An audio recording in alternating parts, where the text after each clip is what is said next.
Oi, pessoal, tudo bem? Eu sou Vânia Benevelli, sou fundadora do Instituto Oyatobi de Cultura e esse vídeo de hoje é para a gente conversar um pouquinho sobre a obra As Lendas de Dandara, escrito pela belíssima, maravilhosa cearense Jarid Arraes.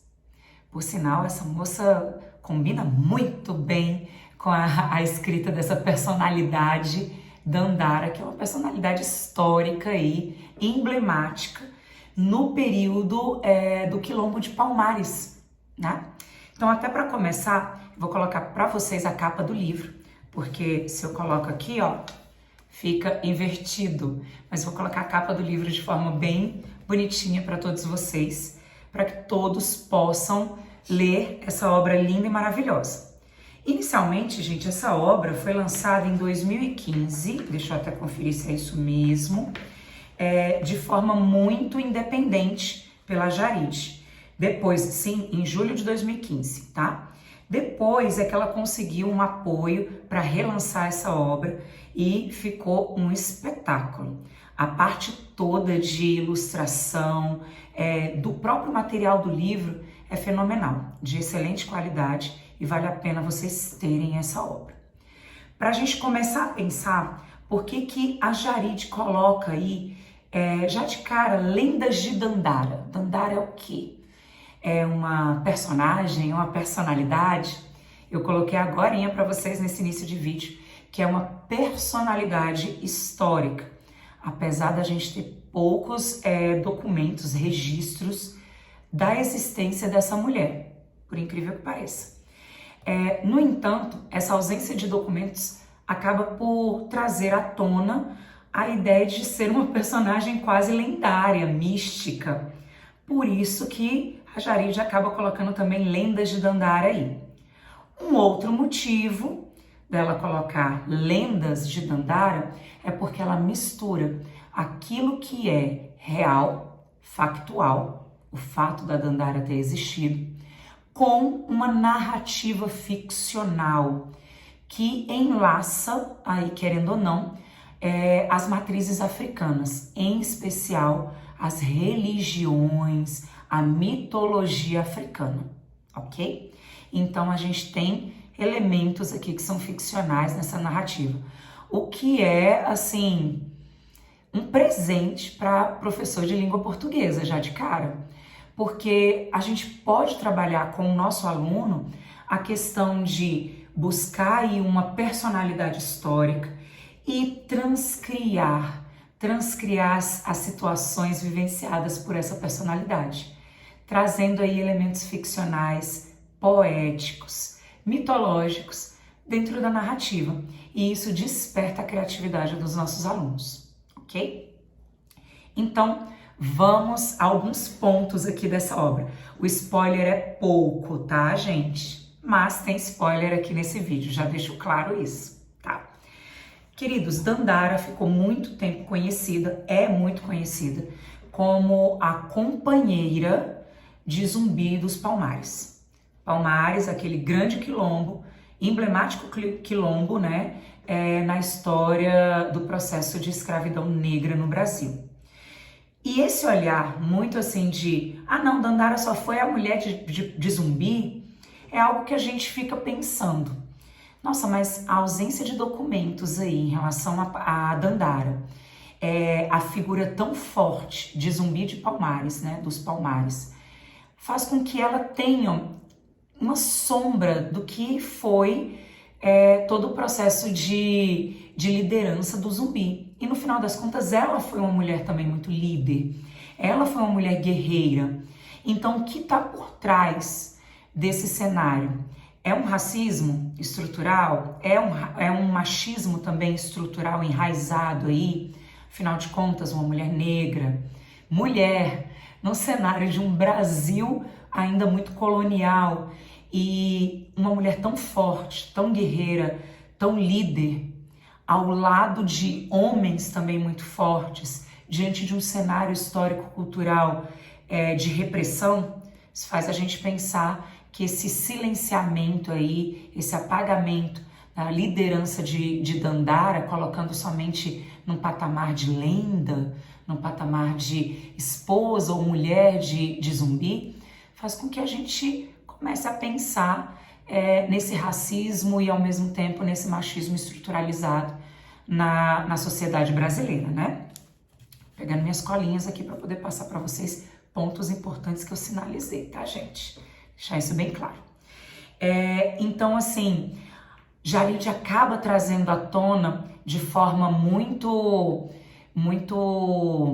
subentendida na narrativa a importância dessa mulher dentro da construção e da liderança de Zumbi e também de todos os processos de vitórias que o Quilombo de Palmares acabou tendo, mas deixa ali muito subentendido a questão desse machismo estruturalizado na nossa sociedade.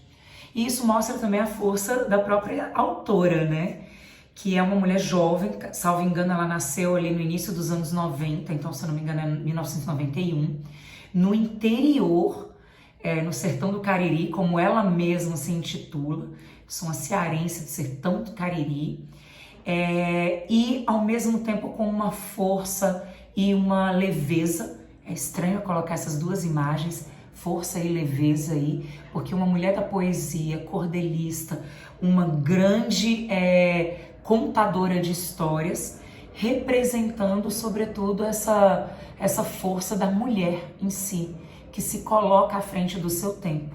Então eu gostei de ler essa obra dela em especial, porque isso também representa muito quem é a autora, que é Jarid Arraes, essa mulher tão emblemática também. Então eu acho que, salvo engano, isso acaba despertando também aquilo que são as nossas potencialidades, a nossa forma imponente de ser. Olha a imponência aparecendo de novo, essa audácia, essa ousadia que Dandara teve, que Jarid tem, e é o que se espera de muitas mulheres no Brasil do século XXI. Vamos colocar desse modo.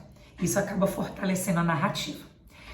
Um ponto importante aí nessa obra é que Dandara aqui vem com um olhar, um enlace com uma orixá feminina que eu já mencionei aqui no canal, que eu já coloquei nas redes sociais do Instituto Oyatobi. Por sinal, se vocês não seguem as nossas redes sociais, sigam. Então, no Instagram é @instituto.oyatobi. Se você ainda não está aqui como inscrito no nosso canal, aproveita e já se inscreve, curte aí o vídeo e já se inscreve, tá bom? Para receber as nossas notificações. Que é a orixá Oyá. Por sinal, trago aqui para vocês verem. Essa estátua representa Oyá, essa guerreira, uma orixá feminina guerreira, forte, imponente. Olha a imponência aparecendo aí. E que não tem medo de batalhas.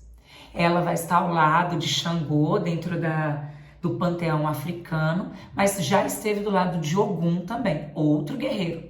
Vamos deixar isso bem claro. E Xangô, esse rei da justiça, né, conhecido no Brasil como rei da justiça, sobretudo. Então, ela prioriza, Oyá acaba priorizando aí essa visão da justiça, da boa batalha, do combate em prol dos desfavorecidos, vou colocar assim. E, consequentemente, a gente tem um trecho no livro que eu acho lindíssimo, porque os orixás estavam ali quase que numa reunião falando o que nós vamos fazer com os nossos filhos. Eles estão passando por várias batalhas, eles estão em sofrimento, o que nós vamos fazer?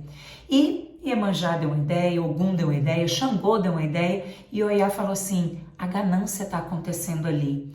E a melhor forma para tirar os nossos filhos de uma situação de sofrimento, pensando em especial nos africanos escravizados que estavam em território brasileiro, é ter uma guerreira para poder libertar esses escravizados.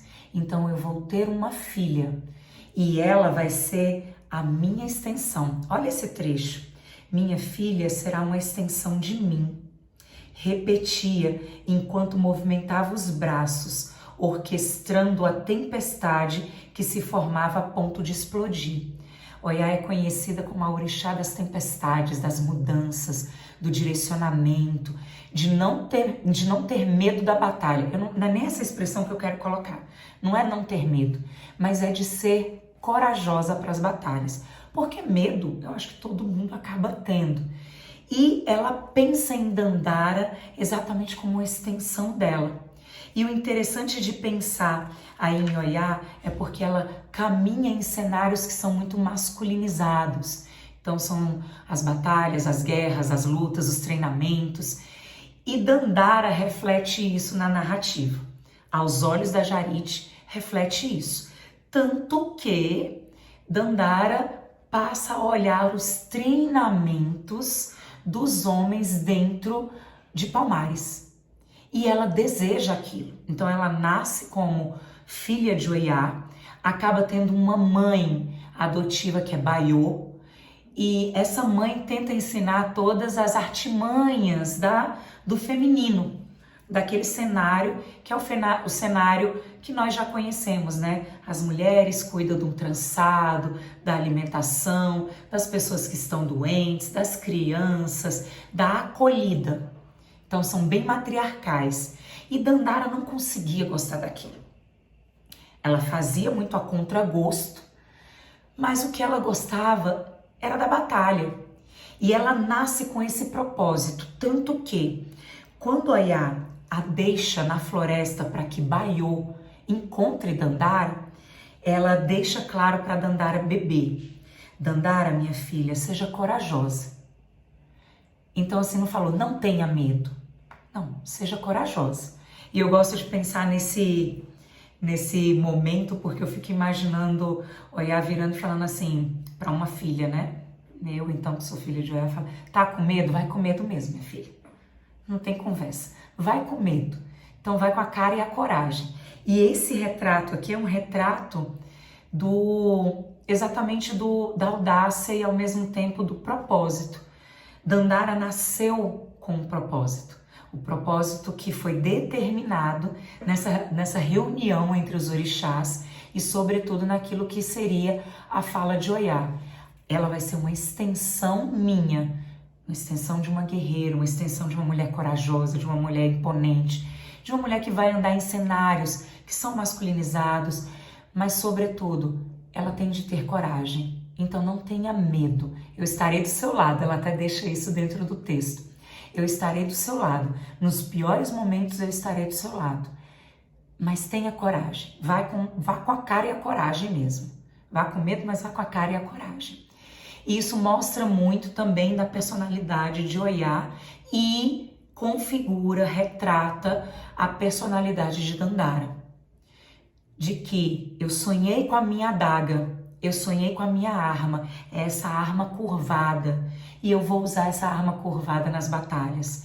Eu quero também estar na liderança dos grupos para os resgates dos escravizados, seja numa fazenda, seja num navio negreiro, seja para proteger Quilombo dos Palmares. Então ela vem muito com isso, sem medo e com uma liberdade muito grande, com um direcionamento muito grande. E o mais interessante assim, de pensar é que dentro desse cenário a gente percebe um Oiá, né, muito maternal também. Ela acolhe Dandara desde o início ao fim e ela deixa claro que estará nos momentos mais duros da vida de Dandara e que é exatamente a construção da orixá Oiá. É a mãe dos 9 filhos, mas que criou esses filhos para o mundo. E a gente tem essas expressões também no Brasil, né? Se a gente parar para pensar na cultura popular brasileira, falando, olha, você cria filho para o mundo. É uma visão muito de mãe Oiá, né? Dessa Iami Oiá, que cria o filho com todo o amor do mundo, mas é para o mundo, não é para ela. Ela não tem esse protecionismo assim do tipo, é meu filho, ninguém encosta. Ela protege com a força do búfalo, mas ao mesmo tempo ela quer que o filho tenha asas e liberdade para seguir os próprios caminhos. E Dandara mostra muito isso, sendo essa mulher forte, sem medo de falar o que pensa, sem medo de ter a audácia, de ter a ousadia, de ser inovadora, bem típica de Oiá também nessa história.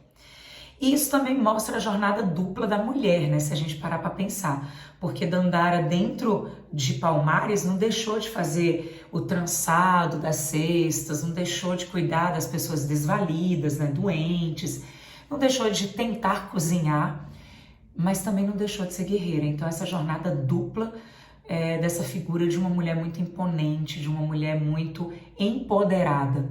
Situação que a gente vê bastante no Brasil do século XXI e que eu penso que a Jarid aí acabou trazendo isso de forma muito poética dentro da narrativa. Então, indo para a narrativa em si, o que eu acho legal dentro da narrativa é que a Jarid trouxe que o Quilombo de Palmares não era um espaço somente assim do tipo, vamos acolher quem tá fugindo e acabou. Mas se tinha treinamento, se tinha astúcia, se tinha cuidados e o estado de alerta constante.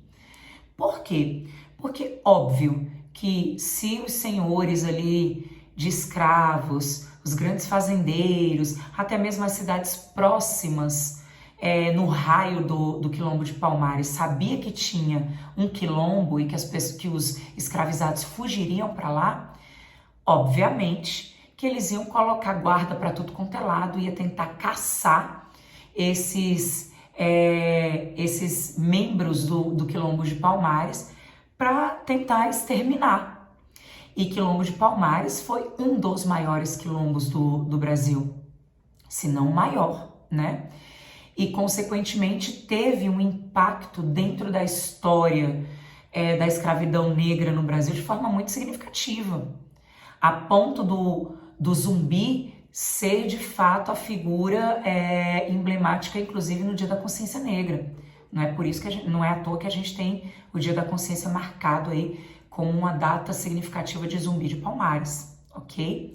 Então, o propósito do Quilombo de Palmares era resgatar o máximo de pessoas escravizadas em uma situação de escravidão negra no Brasil, e isso despertou o alerta e o cuidado de todos. Então, querendo ou não, havia treinamento, havia cuidado e havia situação de vigilância constante para que o quilombo não fosse invadido. E a gente sabe que no final das contas acaba sendo invadido aí, e a Jarid tenta trazer isso também na narrativa de forma bem poética, e sobretudo porque o foco dela é trazer a figura de Dandara, mas ela deixa claro aí a força de Dandara, inclusive de não voltar, de não ser uma figura que volta para o cativeiro, não que ela tenha nascido em cativeiro.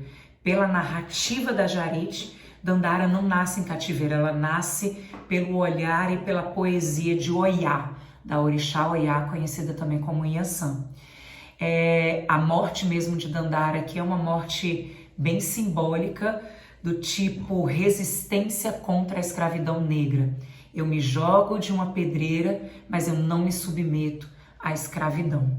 Então é bem bonito de trazer isso.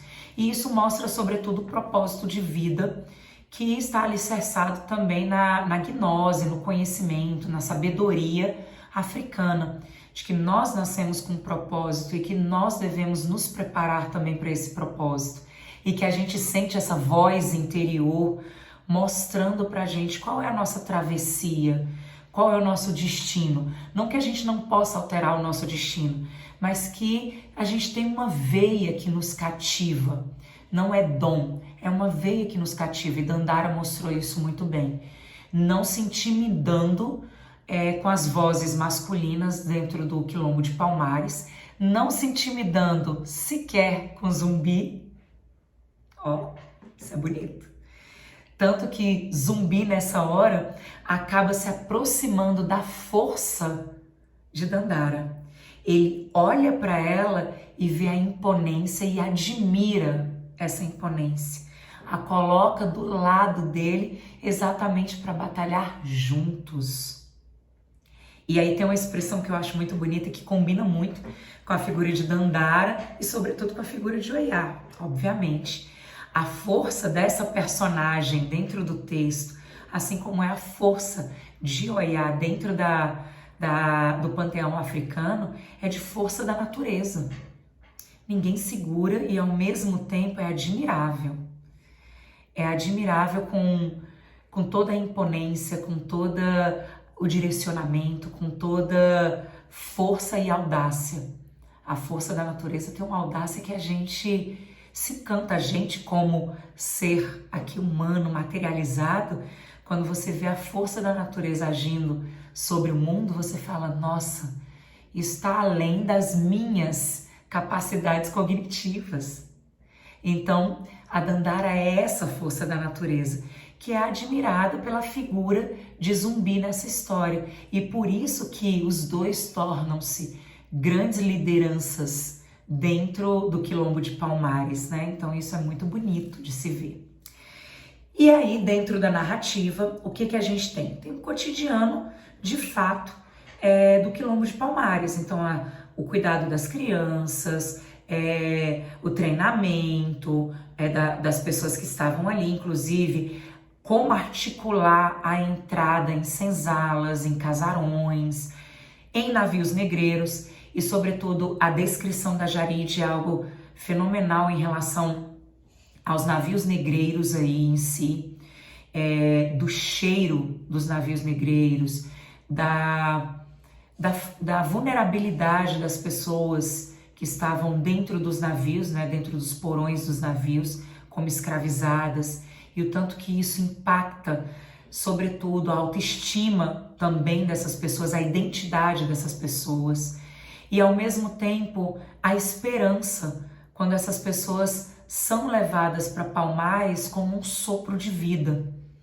como, mesmo sendo em um território que não é o território originário deles, é um sopro de vida, porque é uma forma de não sofrer tanto como uma pessoa que está escravizada. Por isso que essa descrição feita pela Jaride é uma descrição que encanta, porque a gente começa a construir uma empatia de um momento com o olhar do escravizado e não com o olhar do contador da história de escravidão negra no Brasil, que está no livro didático, mas sim como esse processo foi doloroso, foi um processo que exigiu articulação de ideias, exigiu força física e, sobretudo, perspicácia. Então, sem sombra de dúvidas, essa descrição dela encanta nesse princípio, né? Até o momento que a gente tem a invasão final. Afinal de contas, eles eram vistos como resistência, como aquilo que ia contra todo o processo econômico, social do Brasil na época. Então, eles precisavam ser dizimados. E, obviamente, que Dandara, nesse cenário que já tinha libertado muita gente ali ao redor, junto com todos os outros membros de Quilombo de Palmares, sentia a missão dela cumprida, mas continuou batalhando até o confronto final, que é já o desfecho dessa narrativa. E o confronto final, ela não consegue sequer dar tchau para Zumbi. A voz dela não ecoa a ponto de Zumbi escutar. E a única coisa que ela sente é que ela deve ir para a Pedreira, que era o lugar onde ela sentia a paz de espírito e conseguia se comunicar com Oiá. Foi onde Oiá falou, você tem um propósito, você é a minha filha, eu te criei como minha extensão. E é lá que ela também vê o desfecho final e é onde ela é abraçada por Oiá e não submetida ao cárcere, e não submetida à tortura, à morte, como os outros membros que ali estavam, já que ela era quase vista como uma divindade dentro da narrativa da Jaride, tá bom? Deixar isso bem claro. Então, no momento em que ela abre mão ali final, nesse confronto final e fala, tá tudo perdido, Oiá a abraça. E aí tem uma coisa muito legal aí, que a Jaride, que com certeza tem um conhecimento em relação às histórias dos orixás, traz à tona. Oiá é essa mãe dos 9 filhos, essa mãe que leva a liberdade, mas ela também é a orixá que acolhe esses espíritos no momento do seu desenlace do mundo material para o mundo espiritual. Ela é a mãe dos eguns também, ela direciona esses espíritos chamados de eguns para esse plano espiritual. E ela faz exatamente isso com Dandara nesse desfecho, o que deixa de forma muito poética tanto o nascimento de Dandara quanto a morte de Dandara. O que também é bacana da gente pensar com a ausência de documentos da personalidade Dandara na história do Brasil. Então, o que Jarid faz é dar um desfecho poético para essa personalidade brasileira como uma grande força da natureza, a que nasceu da orixá guerreira e a que foi acolhida no momento da morte também por essa mesma orixá, levando essa orixá para esse mundo espiritual com a sua missão cumprida. Então é um livro lindo, não tenho nem palavras para poder colocar a beleza dessa obra, a beleza da narrativa, todas as imagens assim metafóricas que aqui tem, todas as mensagens assim subliminares que nós temos aí de empoderamento feminino, de voz, de romper com esse silêncio tão marcado por um machismo e sobretudo por um racismo estruturalizado na sociedade brasileira. E é um livro que me encantou de forma assim absurda. E é um livro de leitura muito rápida. Olha a extensão desse livro. Você senta e quando você percebe ele já acabou. E você fica, nossa, nós precisamos de mais obras assim.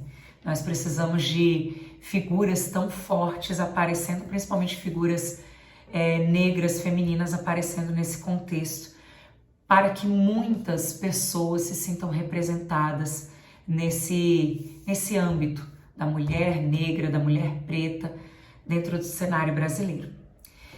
Espero que vocês tenham gostado do vídeo de hoje. Foi um vídeo um pouquinho mais longo, mas cabe a gente trazer tudo isso aqui. Se vocês gostaram, curtam o vídeo, compartilhem esse vídeo, comentem o que vocês acharam legal, o que pode ser melhorado, para que nos próximos vídeos a gente traga essas sugestões de vocês de forma mais emblemática e mais direcionada. E não se esqueçam de curtir as nossas redes. Cliquem aqui no sininho, vejam as nossas notificações bonitinhas, sigam também o nosso perfil lá no YouTube, tá bom? Um beijo grande para todos vocês. Espero que vocês tenham gostado de tudo. Tchauzinho, gente!